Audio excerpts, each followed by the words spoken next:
Hi everyone, this is Adhiraj from Questbook. Today we'll look at how you can add your own chain to Questbook, and at the end of this tutorial anybody can sign in, use your chain and apply for your grants. This will enable you to fast track your grants protocol and empower your builders. By the end, whenever anybody wants to sign in, they'll see your chain right here. Now this tutorial requires some familiarity with Git. You should know the specs of your chain. Your chain should be EVM compatible, and you should be familiar with the terminal. That's about it.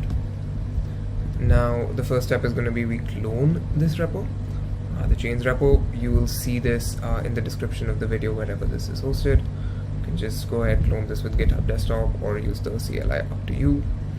I have it cloned here, and I'm going to open this up in VS Code. You can see I have it here. And what you'll see is we have a list of chain YAML files. Each and every individual file contains all of the information our app needs to support your chain. Right? This goes across all of our repositories, from indexing it to showing every piece of data on the front end. Now the first step is we're going to add a new YAML file. For the sake of this tutorial, we're going to look at adding the Harmony mainnet. This.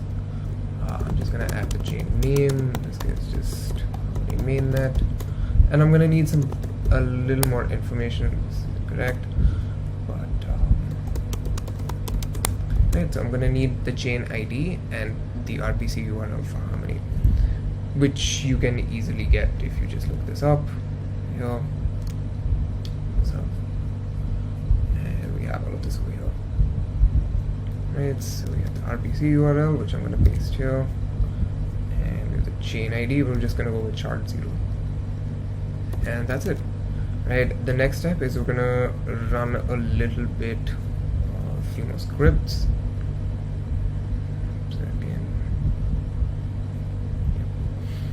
and what we need is we just need to clone the repository for our grants contracts. We have that.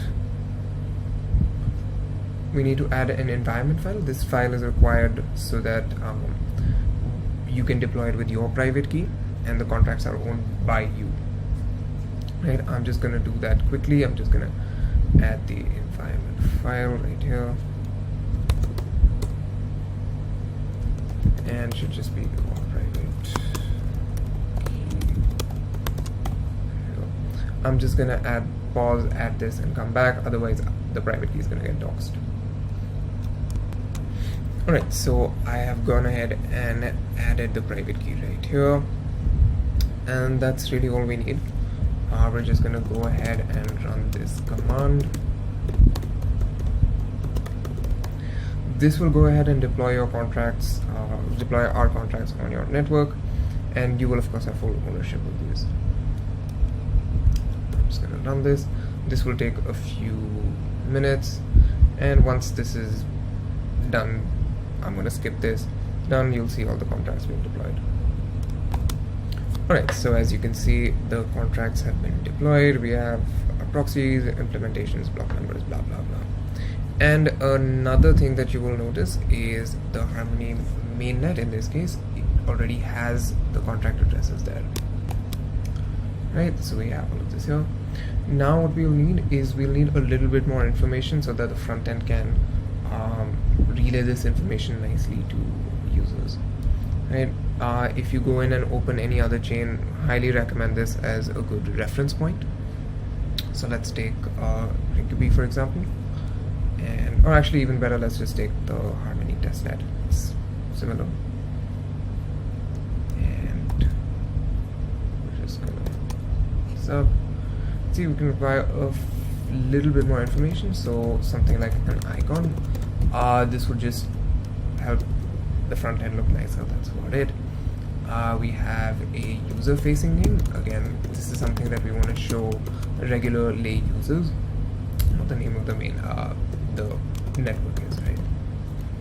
And what else? Yep, we want to specify what wallets we're supporting. In this case, we're just supporting injected, which is any injected wallet like MetaMask, and Wallet Connect, right? And finally, we want to mention the block explorer, and we also want to mention supported currencies. I think for the sake of this tutorial, we'll only support USDC, and let's just go ahead and add this, and this is just the address for any address lookup on the Harmony Block Explorer. We can go ahead and check this as well. Just open this up.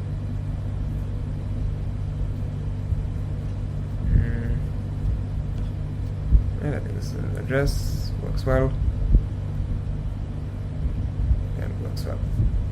Right, you provide this in a form of a mustache template, as you can see over here, and that's it. Finally, we'll just need the address for USDC. I think this is on the testnet. We'll just get the one on the mainnet.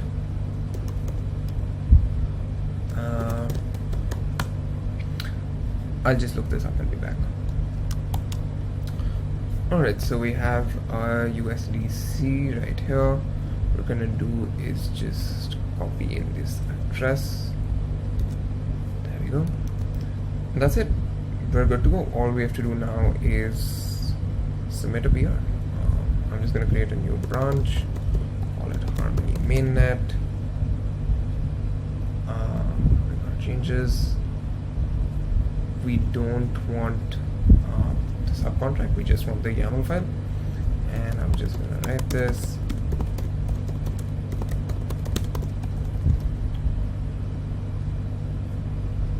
Let's just verify we've added everything.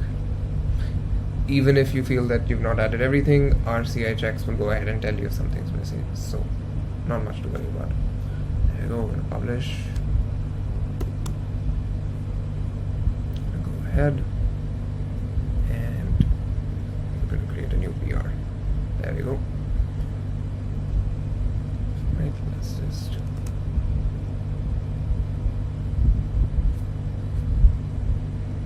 it's ready for review. Now you will have to wait for somebody from our team to review and approve this PR, but we'll wait for the CI checks to complete at least. Alright, so the PR, all checks have passed, we're good to go, and what we're gonna do is go ahead and merge this. Whenever the PR that you submit gets merged, it's gonna run an action right here.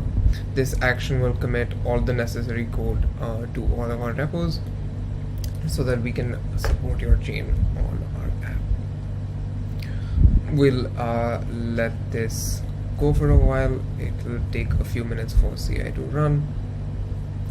In the meantime, what we should look at is